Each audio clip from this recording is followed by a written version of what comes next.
কর্ম এবং ফল। মানুষের স্বভাব হলো এটাই যে তিনি নিজের প্রত্যেক পরিশ্রমের প্রতিফল প্রার্থনা করেন। বেশিরভাগ সময় এই ফলাফলের চিন্তা করতে করতে, কল্পনা করতে করতে উনি কর্ম করতে থাকেন যে আমি এই কাজটা করলে এই ফল পাবো। সেই সব কল্পনা করতে থাকেন যা না তার হাতে আছে, না আছে অধিকার, আর না আছে নিয়ন্ত্রণ। উনি শুধু নিজের কর্ম করতে পারেন। উনি কি ফল পাবেন তা তার হাতে কখনোই নেই। তাই আপনিও শুধুমাত্র কর্ম করতে থাকুন, ফলের চিন্তা করবেন না। মনে রাখবেন, শিকড় এবং শাখা যেভাবে একে অপরের সাথে জড়িয়ে, সেইভাবেই একে অপরের সাথে জড়িয়ে কর্ম এবং ফল।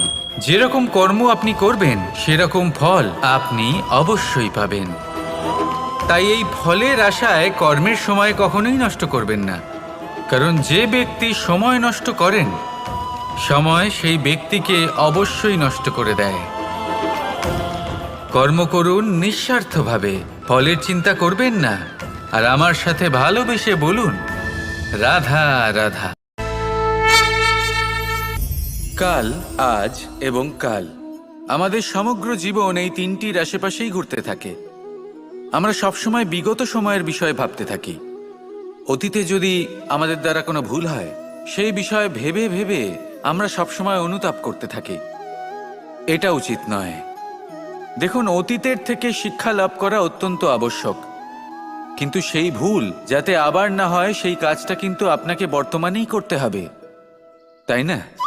দ্বিতীয় কথা, আমরা সবসময় ভাবি আগামী দিনের বিষয়ে, ভবিষ্যতের বিষয়ে। আমরা ভাবি যে কাল করে নেব, আজ এই কাজ করতে পারছি না, কোনো ব্যাপার নয়, কাল করে নেব। আজ কাজটা শুরু করতেই পারলাম না, কোনো ব্যাপার নয়, কাল করে নেব। আজকের দিনটাই ভালো ছিল না, কোনো ব্যাপার নয়, সেটা কাল করে নেব। ব্যাপারটা বুঝুন, আপনি নিজের সময় নষ্ট করছেন। দেখুন, এই যে কাল, তা কখনোই আপনার হাতে আসবে না। তাই যে কাজ করতে চান সেটা আজকেই করুন, অন্তত শুরুটা করুন। কারণ এই আগামী সময়, তা সবসময় আপনার থেকে এক কদম আগে থাকবে, একদিন এগিয়ে থাকবে। জানেন কেন? কারণ এই কাল আপনার জন্য অপেক্ষা করবে না, সেই জন্য আপনিও এর জন্য অপেক্ষা করবেন না। যা করার তা আজকেই শুরু করুন। কারণ যে বর্তমানে নিজের ভিত স্থাপন করেন না, ভবিষ্যৎকালে তার সুন্দর শক্তিশালী ভবন কখনো নির্মাণই হয় না। আসুন আর আমার সাথে ভালোবেসে বলুন রাধা রাধা। ধৈর্য। এই ধৈর্য কি কোনো গুণ, কোনো অনুভূতি, কোনো দৃষ্টিভঙ্গি? আমার জন্য ধৈর্য এক বাহন। আপনি হয়তো ভাবছেন, এই কেমন বাহন? বাহন তো ঘোড়া হতে পারে, হাতি হতে পারে, উটও হতে পারে, কিন্তু ধৈর্যকে বাহন বানানো মানে? চলুন আপনাকে একটা কথা বোঝাই। পৃথিবীতে এমন কোনো বাহন নেই যে তার আরোহীকে আছড়ে ফেলেনি। সেটা উট হোক বা হাতি হোক বা ঘোড়া হোক, চলতে চলতে কখনো নড়বড় করেই বসে। তারপর সেই আরোহী পড়ে কারোর পায়, তারপর পড়ে তার নিজের নজরে। কিন্তু ধৈর্যরূপী বাহন কখনো কাউকে ফেলে না, কখনো না। না সেই আরোহী কারোর পায়ে পড়ে, আর না তো নিজের নজরে। কারণ ধৈর্য আপনাকে বিবেক প্রদান করে, বিবেক আপনাকে পরিকল্পনায় সাহায্য করে, আর পরিকল্পনা প্রদান করে আপনাকে শক্তি, আপনার লক্ষ্যের দিকে অগ্রসর হওয়ার। বুঝলেন? ধৈর্যকে সঙ্গে রাখুন, নিজেকে আরো ধৈর্যশীল করে তুলুন। এই ধৈর্যের সাহায্যে আরোহণ করে দেখুন কিভাবে এই বাহন আপনাকে আপনার গন্তব্যে পৌঁছে দেবে। রাধা রাধা। কথায় বলা হয়, জীবনে ভালোবাসাই হলো সুখের মূল। এটা সত্য। এবার প্রশ্ন হলো এটাই যে এই ভালোবাসা কার সাথে করা উচিত? যদি আপনি কিছুক্ষণের জন্য সুখ পেতে চান, তাহলে ভালোবাসুন নিজের রুচি মতো। যদি আপনি কিছুদিনের জন্য সুখ পেতে চান, ভালোবাসুন নিজের বন্ধুদের। যদি আপনি কয়েক মাসের জন্য, কয়েক বছর বা অনেক বছরের জন্য সুখী হতে চান, তাহলে ভালোবাসুন নিজের পরিবারকে, মাতা পিতা, নিজের সন্তান, স্বামী স্ত্রী, নিজের আত্মীয়দের। কিন্তু যদি আপনি চিরকালের জন্য সুখী হতে চান, তাহলে ভালোবাসতে হবে শুধু নিজের কর্মগুলিকে। কারণ সম্পর্ক যেমনই হোক না কেন, কখনো না কখনো ভেঙে যাবেই। এই সংসার হলো এমনই যে যাদের সঙ্গ আমরা পাই তাদের সঙ্গ একদিন ত্যাগ করতে হয়। শুধু কর্মই হলো এমন এক সঙ্গ যা কখনো আপনাকে ত্যাগ করবে না। আপনার মৃত্যুর পরেও এই কর্ম আপনাকে বাঁচিয়ে রাখবে। তাই সবসময় মনে রাখবেন, এই কর্ম ধর্ম মনে করে পালন করা উচিত। জীবনের শেষ মুহূর্ত পর্যন্ত কর্মকে ভালোবাসুন, জীবনের শেষ মুহূর্ত পর্যন্ত সুখে থাকবেন। আর আমি তো সবসময় বলি, শুধু কর্ম করতে থাকো, ফলের চিন্তা করো না। তাহলে আসুন আর আমার সাথে ভালোবেসে বলুন, রাধা রাধা। জীবনে ক্ষমা চাওয়া তাও কিছুটা সহজ, ক্ষমা করতে পারা অত্যন্ত কঠিন। ক্ষমা 2 অক্ষরের এই শব্দ হতে পারে, কিন্তু অত্যন্ত বড় এই শব্দ, অত্যন্ত গুরুত্বপূর্ণ এই শব্দ। কখনো কখনো অন্য কাউকে ক্ষমা করে দেওয়া তাও কিছুটা সহজ কাজ, কিন্তু নিজেকে ক্ষমা করতে পারা অত্যন্ত কঠিন হয়ে দাঁড়ায়। অতীতে যদি আমাদের এমন কোনো ভুল হয় যে কারণে আমরা নিজেকে ক্ষমা করতে পারি না, অনেক সময় এমন কিছু ভুল করে বসি যে বিষয় শুধু আমরাই জানি, কিন্তু আমরা নিজেকে ক্ষমাই করতে পারি না। আর আমাদের বিকাশ সেখানেই স্তব্ধ হয়ে যায়। কারণ যদি আপনি ক্ষমা করতে না শেখেন, নিজেকে ক্ষমা যদি না করতে পারেন, তাহলে তা আপনার জীবনের সবথেকে বড় বাধা হয়ে দাঁড়াবে। সেই জন্য জীবনে অবশ্যই শিখুন যে কিভাবে নিজেকে ক্ষমা করতে হয়, আর শিখুন যে আগের করা ভুল আবার কি করে না করা যেতে পারে। এই মন হালকা হবে আর প্রসন্ন হয়ে বলবে, রাধা রাধা। আমি অনেক মানুষকে এটা বলতে শুনেছি যে মানুষ মানেই ভুলের বাক্স, মানুষ নাকি ভুলে ভর্তি পুতুল। আর এটাই সত্যি। দেখুন, ভুল কার দ্বারা হয় না, প্রত্যেকের দ্বারা হয়। আর একটা নয়, অনেক ভুল হয়। কিন্তু মনে রাখবেন, তাদের বস্ত্রতেই কাদা লাগে যারা কাদা পরিষ্কার করার প্রচেষ্টা করেন। তাহলে যেখানে চেষ্টা আছে সেখানে ভুল তো হবেই।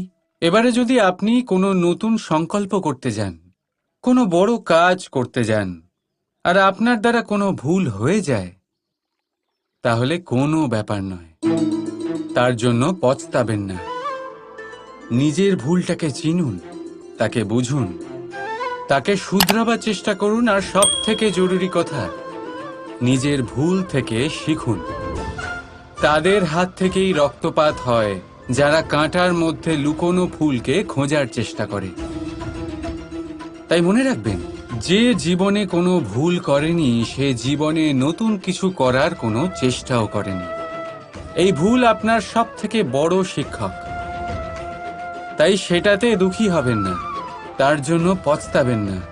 এই ভুলকে সম্ভ্রম করতে শিখুন। তারপর দেখবেন আপনি নিজেকে জীবনে আরো শিখরে নিয়ে যাবেন। রাধা রাধা। প্রশান্তি জড়িত নিদ্রা মানুষের জীবনের একটা অত্যন্ত গুরুত্বপূর্ণ সুখ এবং প্রয়োজনীয়তাও। দেখতে গেলে এই সংসারের প্রত্যেক পশু পাখি, প্রত্যেক জীব অবশ্যই নিদ্রা প্রাপ্ত করেন, কিন্তু মানুষ, যার মধ্যে বিচার বিবেচনা করার শক্তি অন্যদের থেকে অনেক বেশি, তার কিন্তু ঘুমের কিছু সমস্যা অবশ্যই হয়। কি বলেন, তাই তো? এবার এর কারণ কি? চিন্তা। এবার চিন্তা আমাদের সবার জীবনে আছে। আমরা সকলে জানি যে চিন্তা কখনো আমাদের সাহায্য করে না, তাও আমাদের জীবনে আছে। কেন? চিন্তার মাধ্যমে কি কখনো কোনো সমস্যার সমাধান হয়েছে? অর্থের চিন্তা করলে কি অর্থ লাভ হয়? ভবিষ্যতের চিন্তা করলে কি ভবিষ্যৎ ঠিক হয়ে যায়? স্বাস্থ্যের চিন্তা করলে কি স্বাস্থ্য নিজে থেকেই ঠিক হয়? হয় না। তাহলে এই সব কিছু থেকে আমাদের একটা ছোট্ট শিক্ষা অবশ্যই লাভ করা উচিত।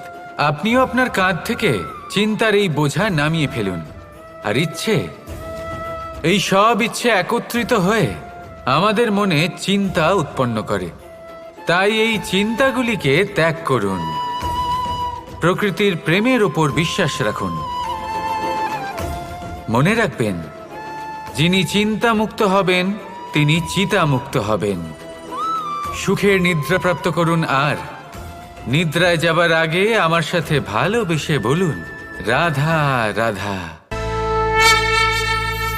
কখনো কখনো আমরা ভাবি যে কোনো ব্যক্তি যিনি ধর্মের পথে চলেছেন, যদি তার দ্বারা কোনো ভুল হয়ে থাকে তাহলে নিয়তি তাকে সেই মুহূর্তেই কঠোর শাস্তি দেন। কিন্তু সেই সব মানুষ যারা সংসারের সবথেকে বড় অধর্মী, বহু নিকৃষ্ট মানের কাজ করেন, তাদের নিয়তি অনেক সুযোগ দেন। তাদের নিয়তি এরকম কঠোর প্রহার করেন না। এই ভাবনা কখনো না কখনো মনে আসেই। ভেবে দেখুন কেন? আসলে জীবনকে বেশিরভাগ মানুষ একভাবেই দেখে থাকেন, বিভিন্ন স্তরে একে দেখা উচিত। এবার আপনি বলুন, এই সংসারে কোনো অধর্মী কখনো প্রেরণার উৎস হতে পারেন? কখনোই নয়। যে মানুষ নিজের আত্মাকে মলিন করে ফেলেছেন, তিনি এই সংসারকে কিভাবে প্রেরণা যোগাবেন? উনি নিজেই বুঝতে পারেন না কোনটা করা উচিত, ধর্ম কোনটা। তাই নিয়তি তাকে একটা সুযোগ দেন, এটা বোঝার সুযোগ দেন যে কোনটা উচিত, কোনটা ধর্ম। সুযোগ দেন নিজের বিবেক জাগিয়ে তোলার, তাকে সুযোগ দেন নিজের অন্তরাত্মার ডাক শোনার। যখন তাতেও কাজ হয় না, তখন নিয়তির কাছে একটাই পথ বাকি থাকে, আর তা হল মহাবিনাশ। মহাবিনাশ হয়তো দেরিতেই আসতে পারে, কিন্তু তা অবশ্যই আসবে। আর যখন মহাবিনাশ আসে, তখন মহাবিনাশের যন্ত্রণা সমগ্র মানব জীবনের যন্ত্রণার থেকে অনেক বেশি হয়। এই কথাটা সবসময় মনে রাখবেন। আর অন্যদিকে যে মানুষ ধর্মের পথে চলছেন, তার দ্বারা যদি কোনো ভুল হয়ে থাকে, তখন নিয়তি তার পরীক্ষা নেন। কিছুক্ষণের জন্য মানুষের মনে হতে পারে নিয়তি তাকে কঠোর শাস্তি দিয়েছেন, কিন্তু সময়ের সাথে আমরা সবাই দেখি যে যখন সেই মানুষ সেই পরীক্ষায় উত্তীর্ণ হন, এই সমস্ত সংসারের জন্য প্রেরণার উৎস হয়ে ওঠেন। অর্থাৎ নিয়তি প্রত্যেক মানুষকে তার কর্ম অনুসারে উচিত ফলও দেন, উচিত শাস্তিও দেন। পার্থক্য হলো শুধুমাত্র সময় আর আপনার দৃষ্টিভঙ্গির। তাই ধর্মের পথে চলুন আর আমার সাথে ভালোবেসে বলুন, রাধা রাধা। এই সংসারে সবচেয়ে বড় পাপ কি হতে পারে? কেউ বলবেন অসত্য, কেউ বলবেন ছলনা, আবার কেউ বলবেন লালসা। না, সংসারে সবচেয়ে বড় পাপ হলো নারী জাতির অসম্মান, নারীর মান ভঙ্গ করা। কারণ এই অপরাধ কেবল নারীর শরীরকেই নয়, বরং তার মন আর আত্মাকেও আহত করে থাকে। তাহলে এবার প্রশ্ন হলো, যে এই অপরাধ করেছে তাকে কি শাস্তি দেওয়া উচিত? কেউ বলবেন শারীরিক যন্ত্রণা, আর কেউ বলবেন মৃত্যুদণ্ড। কিন্তু এই অপরাধের শাস্তি নির্ধারণ করার আগে এটা জানার কি কোনো প্রয়োজন নেই যে অপরাধী আসলে কে? এখন আপনি বলবেন সহজ ব্যাপার, সেই পুরুষ যে নারীর মান ভঙ্গ করেছে। কিন্তু এ কি সম্পূর্ণ সত্যি? নিজের অপমানের জন্য, নিজের সম্মানকে নিজেই হারানোর জন্য কখনো নারী কি নিজে দায়ী হতে পারে না? ভেবে দেখুন, সম্মানহানির থেকে বাঁচার জন্য সর্বপ্রথম সম্মানের সীমার ওপর নজর দেওয়া প্রয়োজন। রাবণ সীতার হরণ এই জন্যই করতে পেরেছিলেন, কারণ সীতা নিজের বোকামোর জন্য রাবণের সেই সীমা উল্লঙ্ঘন করা সহজ করে দিয়েছিলেন। কিন্তু অশোক বাটিকাতে সেই সীতাকেই রাবণ স্পর্শ পর্যন্ত করতে পারেননি, কারণ সে রাবণ আর তার মাঝখানে ঘাস দিয়ে একটা ছোট রেখা বানিয়ে দিয়েছিলেন। জীবনে না বলতে শিখুন, যদি কেউ আপনার সম্মানের সীমা পার করতে চেষ্টা করে তাহলে তাকে সেখানেই আটকাতে শিখুন। আপনার ওপরে ওঠা প্রথম হাত, প্রথম কটাক্ষ ওইখানেই আটকাতে শিখে নিন। তখন কোনো পুরুষের সাহস হবে না আপনাকে আবার অপমান করতে চেষ্টা করার, কারণ নারী জননী, পূজনীয়। তাই নিজেকে দুর্বল মনে করে আপনি অপরাধী হবেন না। রাধা রাধা। আমাদের জীবনে অত্যন্ত গুরুত্বপূর্ণ একটা আশা বসবাস করে, বিশ্বাসের রূপে। বিশ্বাস যা আমরা ঈশ্বরের ওপর করি, ভাগ্য, প্রারব্ধের ওপর করি, নিয়তির ওপর করি। যখনই ভালো কিছু হয় আমরা বলি এ হলো ঈশ্বরের দয়া, যখন খারাপ কিছু হয় আমরা বলি এ হলো ঈশ্বরের মায়া। কখনো ঈশ্বর বা ভাগ্য বা প্রারব্ধ বা নিয়তি। আপনি নিজে কোথায় তা কখনো ভেবেছেন? আপনি বিশ্বাস করছেন ঈশ্বরের উপর, প্রারব্ধের উপর, কখনো নিজের উপর করেছেন? আমি আপনাকে একটা সহজ কথা বলি, যদি আপনি ঈশ্বরের উপর বিশ্বাস রাখেন, শুধুই ঈশ্বরের উপর বিশ্বাস, তাহলে আপনি সেটাই পাবেন যেটা আপনার ভাগ্যে লেখা রয়েছে। কিন্তু যদি আপনি নিজের উপর বিশ্বাস রাখেন, আত্মবিশ্বাস রাখতে শেখেন, তাহলে ঈশ্বর আর নিয়তি দুজনে মিলে আপনার ভাগ্যে সেটাই লিখবে যা আপনি চাইছেন। তাই মনে রাখবেন, সাফল্যের পথ হলো এই বিশ্বাস। নিজের আত্মবিশ্বাসকে ধরে রাখতে শিখুন, দেখবেন আত্মা প্রসন্নতায় ভরে উঠবে। তাহলে আসুন এই প্রসন্ন ভাব নিয়েই বলুন রাধা রাধা।